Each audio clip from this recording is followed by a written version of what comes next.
Dictation will start abruptly after 5 seconds.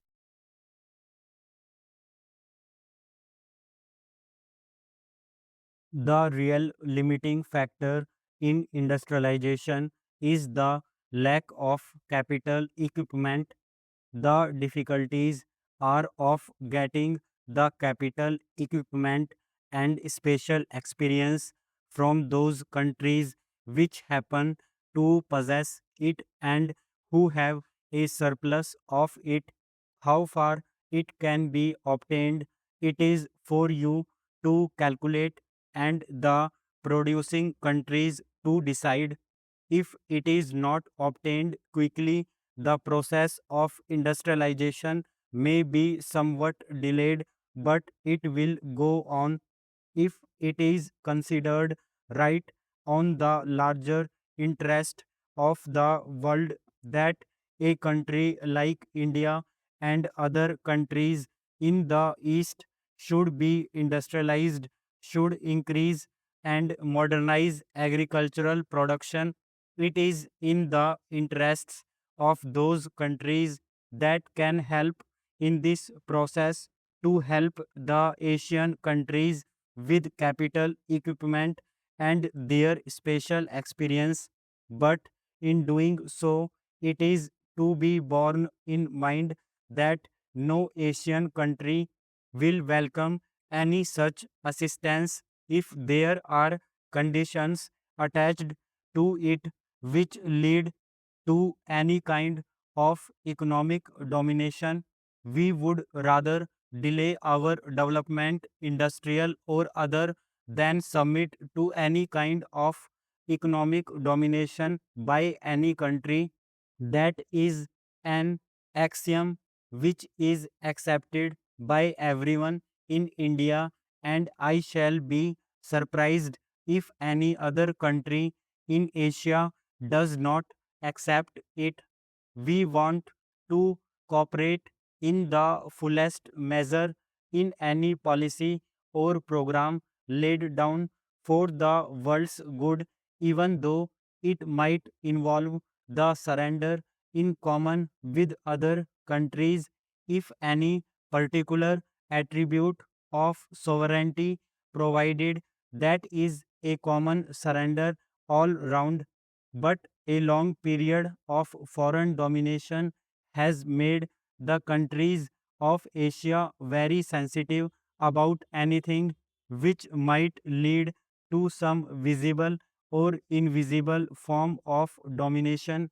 Therefore, I would beg of you to remember this and to fashion your programs and policies so as to avoid anything severing of the economic domination of one country by another.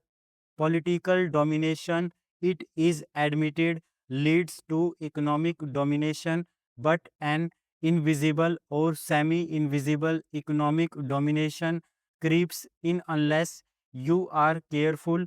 If that creeps in, it will lead immediately to ill will and not to that atmosphere of cooperation which is so essential in this matter.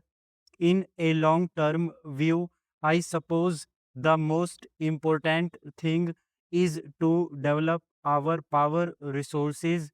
From that will flow the industrialization of the country and an addition to our food production. As such, measures for land reform will not create the necessary impact unless implementation is sincerely and speedily undertaken and the inputs necessary for increasing production are supplied on time at reasonable rates and in adequate measure, particularly to the small and marginal farmers.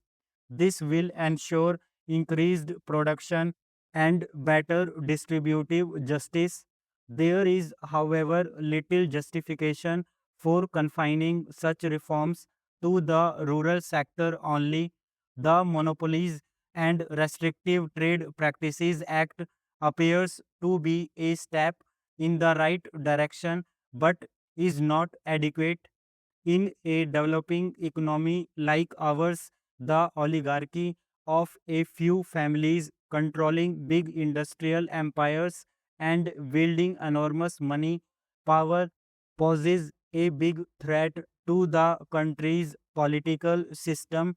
Besides distorting its socio-economic base, I would earnestly appeal to all that a suitable strategy should be devised and necessary steps taken to control such concentration of wealth in the larger national interests.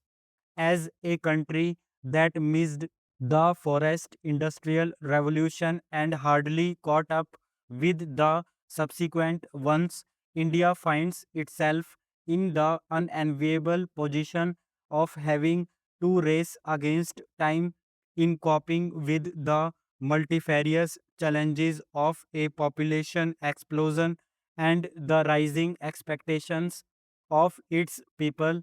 The war against poverty cannot be fought and won through a mere redistribution of the existing resources that are inadequate for feeding and providing jobs for the great mass of our people.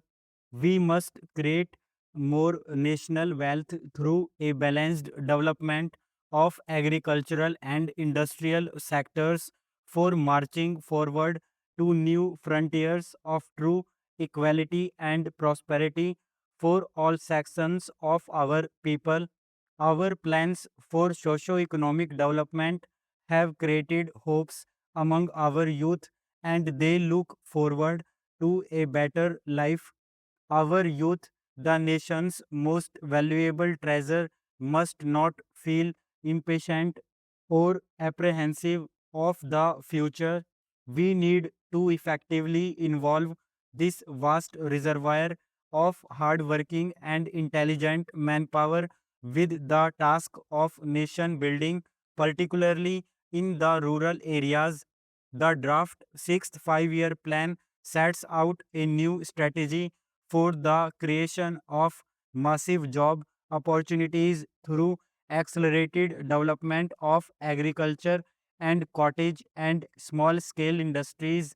I appeal to all my fellow citizens, irrespective of their position or station in life, to participate actively in this challenging task and so assist the government in reaching the fruits of development to the people at large. A year ago, today, the country was in a relaxed mood, having achieved in an orderly and peaceful manner the restoration of civil liberties so dear to all of us. Against such a joyous backdrop, a few scattered clouds on the distant horizon did not seem to hold any particular menace now.